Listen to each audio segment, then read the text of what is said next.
बिस्मिल्लाहिर्रहमानिर्रहीम। इस वीडियो में हमें डिस्कस करना है गाइटन चैप्टर 42, जिसमें हम देखेंगे रेगुलेशन ऑफ रेस्पिरेशन। इसमें हम वो मैकेनिज्म देखेंगे जिसके थ्रू रेस्पिरेशन को रेगुलेट किया जाता है। ये इंतहाई इंपॉर्टेंट है एसईक्यू के हवाले से।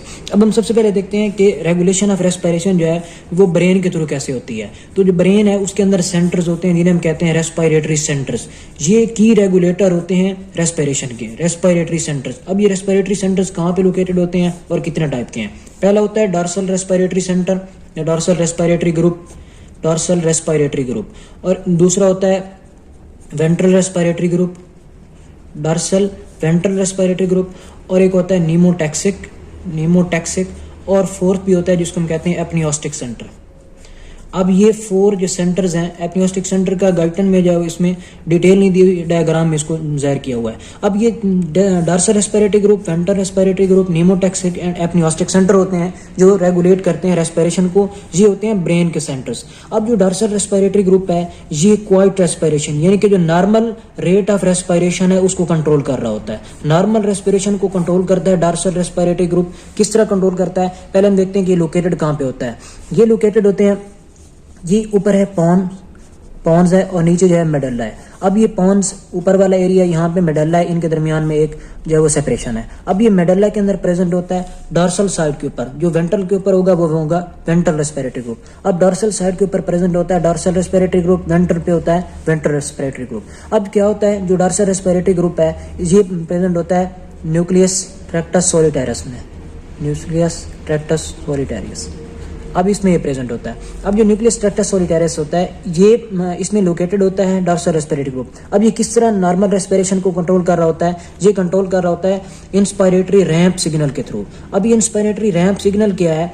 असल में जो इंस्पायरेटरी रैंप सिग्नल है इसमें होता ये है कि अब इसको चूंकि नर्वस सप्लाई आ रही होती है, sensory supply, dorsal respiratory group को आपने नॉर्मल रेस्पिरेशन को किस तरह कंट्रोल करना है, तो इसने जो आगे इंपल्सेस भेजनी है यानी कि इसका जो फायरिंग रेट होता है वो वेरी कर रहा होता है टाइम टू टाइम। 2 सेकंड तक जो है एक ग्रेजुअल राइज आता है सिग्नल के अंदर यानी कि फायरिंग के अंदर कि आपने इंस्पायरेशन करवानी है। इंस्पायरेशन के लिए 2 सेकंड तक ये सिग्नल इंपल्स हो रही होती है, ट्रांसमिशन सिग्नल की जो ट्रांसमिशन होती है ग्रेजुअल राइज आता है, उसमें सडन बर्स्ट नहीं होता। तो ग्रेजुअल राइज की वजह से 2 सेकंड तक अब ये सिग्नल मतलब ऑन होता है, इसमें ये स्विच ऑन हो जाता है। अगले जो 3 सेकंड होते हैं उसके लिए ये स्विच ऑफ हो जाता है। अब वो किसके लिए टाइम होता है? वो होता है ताकि जो लंग्स हैं उनमें इलास्टिक रिक्वायर हो सके और जो है वो एक्सपायरेशन हो सके। अब इंस्पायरेशन के लिए 2 सेकंड तक सिग्नल जाता है, 3 सेकंड तक इलास्टिक रिक्वायर के लिए टाइम दिया जाता है ताकि जो एक्सपायरेशन का प्रोसेस हो सके। तो ये जो है वो इंस्पायरेटरी रैंप सिग्नल होता है, ये कंट्रोल कर रहा है नॉर्मल रेस्पिरेशन को। अब जो वेंट्रल रेस्पिरेटरी ग्रुप होता है ये एक्टिवेट नहीं हो रहा होता है। ये उस वक्त एक्टिवेट होता है जब एक्सरसाइजिंग मसल की कंडीशन हो या फिर जो है वो डीप रेस्पिरेशन हो किसी भी वजह से।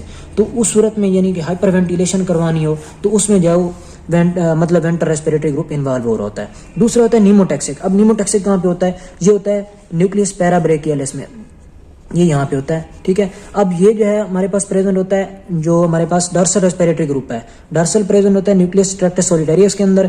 जो वेंट्रल रेस्पिरेटरी ग्रुप होता है वो होता है न्यूक्लियस एम्बिगुअस के अंदर। और जो हमारे पास न्यूमोटैक्सिक होता है ये होता है न्यूक्लियस पैराब्रेकियलिस में।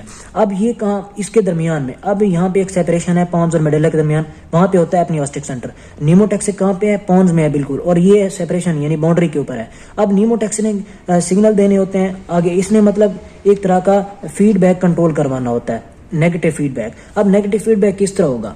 ये नीमोटैक्सिक सेंटर कंट्रोल करता है, एक रिफ्लेक्स होता है जिसको हम कहते हैं हेरिंग ब्रूअर इन्फ्लेशन रिफ्लेक्स। अब ये उससे किस तरह कंट्रोल? इन्फ्लेशन का मतलब क्या है कि ये इन्फ्लेशन से रिलेटेड है। इन्फ्लेशन का मतलब होता है कि एयर का फिलअप, लंग्स का फिलअप हो जाना एयर के साथ। तो inflation reflex, herring Breuer inflation reflex कैसे कंट्रोल किया जाता है? टाइडल वॉल्यूम जो है उसकी जो नॉर्मल वैल्यू होती है वो होती है 0.5 लीटर। अगर टाइडल वॉल्यूम की वैल्यू 1.5 लीटर से बढ़ जाए यानी कि ये बहुत ज्यादा, जिसको हम कह रहे हैं लंग्स जो है वो हाईली इन्फ्लेट हो चुके हैं, उस सूरत में इन्वॉल्व हो जाता है नीमोटैक्सिक सेंटर। नीमोटैक्सिक सेंटर ने क्या करवाना है? नेगेटिव सिग्नल यानी कि इसने इनिबिशन करवा देनी होती है डॉर्सल रेस्पिरेटरी ग्रुप की। जब डॉर्सल रेस्पिरेटरी ग्रुप की इनिबिशन होती है तो इंस्पायरेटरी रैंप सिग्नल नहीं एक्टिवेट हो पाता, तो इंस्पायरेशन के लिए सिग्नल ही कोई नहीं जाता। इस वजह से जो है वो रेस्पिरेशन को या वेंटिलेशन को ये मिनिमाइज करा देता है, यानी कि डिक्रीज करा देता है। जब वेंटिलेशन या रेस्पिरेशन जो है, नॉर्मल रेस्पिरेशन या ब्रीदिंग का फिनोमेना है, वो जब डिक्रीज हो जाएगा उसका रेट, तो इस वजह से जो है वो वेंटिलेशन कम हो जाती है। तो इस तरह ये हेरिंग ब्रेन इन्फ्लेशन रिफ्लेक्स इसमें एक्टिवेट हो रहा होता है। अब जो एपनियोस्टिक सेंटर है ये इसके दरमियान में एक तरह का सिग्नल ट्रांसमिशन करवाता है नीमोटैक्सिक से, जो आगे दो आ रहे हैं, मतलब न्यूक्लियस ट्रैक्टस सॉलिटारियस और न्यूक्लियस एम्बिगुअस में, यानी कि डॉर्सल और वेंट्रल रेस्पिरेटरी ग्रुप और जो अपनी नीमोटैक्सिक है, इन दो को आपस में इनके दरमियान कम्युनिकेशन बन रहा होता है, वो होता है नीमोटैक्सिक सेंटर। ये था regulation of respiration respiratory centre के थ्रू। अब हम आते हैं केमिकल रेस्पिरेशन के ऊपर, जो केमिकल कंट्रोल होता है। अब केमिकल कंट्रोल किस तरह और होता है? जो केमिकल कंट्रोल है ये इसमें भी दो तरह के इन्वॉल्व हो रहे होते हैं, यानी कि अब केमिकल कंट्रोल का क्या मतलब है? केमिकल कंट्रोल का मतलब ये है कि केमिकल्स की वजह से, यानी कि एक तरह का स्टिमुलस जाएगा और रेस्पिरेशन को कंट्रोल है वो उसको रेगुलेट किया जाता है। अब ये किस तरह होता है? ये ब्रेन के अंदर भी इसके सेंटर हो सकते हैं और इसके अलावा जो है पेरिफेरल कंट्रोल भी होता है। अब पेरिफेरल एक होगा पेरिफेरल और दूसरा होगा सेंट्रल। जो सेंट्रल होता है वो होता है ब्रेन वाला। अब ये जो ब्रेन वाला है इसमें किस तरह होता है? ब्रेन के अंदर होते हैं कीमोसेंसिटिव एरियाज। अब ये जो कीमोसेंसिटिव एरियाज होते हैं ये किस तरह इनमें एक्टिवेट हो रहा होता है? देखें, ये हम कहते हैं बिल्कुल उसी तरह की डायग्राम, ये पॉन है और ये पॉन्स और नीचे ये मेडुल्ला। अब क्या होता है, जो मेडुल्ला का अपर वाली सरफेस होती है, अपर सरफेस, उसके ऊपर होते हैं कीमोसेंसिटिव एरियाज। अब ये जो कीमोसेंसिटिव एरियाज होते हैं ये एक्टिवेट हो रहे होते हैं मेजरली हाइड्रोजन आयन और कार्बन डाइऑक्साइड की वजह से। जो पेरिफेरल वाले होंगे कीमोसेंसिटिव एरियाज, वो मतलब इसमें जो अपना स्टिमुलस जिसके थ्रू वो ज़्यादा इसकी वजह से एक्टिवेट हो रहे होते हैं या सेंसिटिव होते हैं, वो होता है ऑक्सीजन। जो ब्रेन वाले होते हैं वो हाइड्रोजन है और कार्बन डाइऑक्साइड। अब सीन ये होता है जब कार्बन डाइऑक्साइड बढ़ जाएगी, अब कार्बन डाइऑक्साइड यहाँ पे होता है ब्लड ब्रेन बैरियर। अब ब्लड ब्रेन बैरियर से कार्बन डाइऑक्साइड तो पास कर जाती है लेकिन यहाँ से हाइड्रोजन पास नहीं कर पाती। लेकिन ये जो ये ज्यादा इसको सेंसिटिव है वो है हाइड्रोजन आयन के लिए। तो ये अब किस तरह इसमें इन्वॉल्व होगा, क्योंकि ये सेंसिटिव ज्यादा हाइड्रोजन आयन के लिए है, कार्बन डाइऑक्साइड पास कर रही है, हाइड्रोजन पास ही नहीं कर रही। तो सीन ये होता है जब ये इसमें एंटर हो जाती है, ब्लड ब्रेन बैरियर को क्रॉस कर देती है, तो कार्बन डाइऑक्साइड ये वाटर के साथ मिल जाती है, जिसकी वजह से कार्बनिक एसिड बन जाता है। जी कार्बनिक एसिड आगे हाइड्रोजन आयन और बाइकार्बोनेट आयन बना देता है। अब ये हाइड्रोजन आयन आगे जाके प्राइमरी स्टिमुलस के तौर पर काम करती है और इसमें आगे जाके रेगुलेट करवा देना होता है रेस्पिरेशन को। इसी की बेस पे आगे जो है वो सिग्नल या तो उसको इनहिबिट कर लिया जाएगा या सिग्नल को एग्रेवेट कर देंगे, इंक्रीज करा देंगे। तो ये था मतलब कि ब्रेन के अंदर सेंटर हैं वो किस तरह इसको एक्टिवेट होकर कंट्रोल कर रहे होते हैं। अब हम डिस्कस करते हैं पेरिफेरल कंट्रोल के। इसमें पेरिफेरल कंट्रोल किस तरह हो रहा होता है? जो पेरिफेरल कंट्रोल है इसमें जो मेजर इन्वॉल्व हो रहा होता है वो होता है ऑक्सीजन की वजह से, यानी कि ये जो स्टिमुलस होता है वो ऑक्सीजन की, यानी कि प्राइमरी स्टिमुलस इसके लिए जो काम कर रहा होता है वो होता है ऑक्सीजन। अब ऑक्सीजन इसको प्राइमरी स्टिमुलस के तौर पर कैसे काम करता है? हम कहते हैं ये कहाँ पे प्रेजेंट होते हैं पेरिफेरल कंट्रोल वाले जो स्टिमुलस हैं? ये एरियाज होते हैं कैरोटिड और एओर्टिक बॉडीज। कैरोटिड बॉडीज और जो एओर्टिक बॉडीज होती हैं ये कीमोसेंसिटिव एरिया होता है। कैरोटिड एंड एओर्टिक बॉडीज ये कीमोसेंसिटिव एरियाज होते हैं। अब इन्होंने आगे जो है वो सेंसरी सिग्नल देना होता है रेस्पिरेटरी सेंटर तक, आगे उसने जाके इंस्पायरेशन को या एक्सपायरेशन को कंट्रोल करा देना होता है, यानी कि रेगुलेट किया जाता है रेस्पिरेशन को। अब होता क्या है, ये जो कैरोटिड और एओर्टिक बॉडीज है ये किस तरह ऑक्सीजन को जो है वो इनके लिए प्राइमरी स्टिमुलस काम करता है, ये ऑक्सीजन के सेंसिटिव किस तरह होती हैं? हम कह रहे हैं ये एक आर्टरी है, ये कैपिलरी यानी कि ब्लड वेसल है। अब इसमें क्या है, पार्शियल प्रेशर ऑफ ऑक्सीजन कम हुआ पड़ा है। जो ही पार्शियल प्रेशर ऑफ ऑक्सीजन कम होगा तो इसकी वजह से क्या होगा, यहाँ पे होते हैं ग्लोमस सेल्स। ये जो कैरोटिड और एओर्टिक बॉडीज हैं इनमें होते हैं ग्लोमस सेल्स।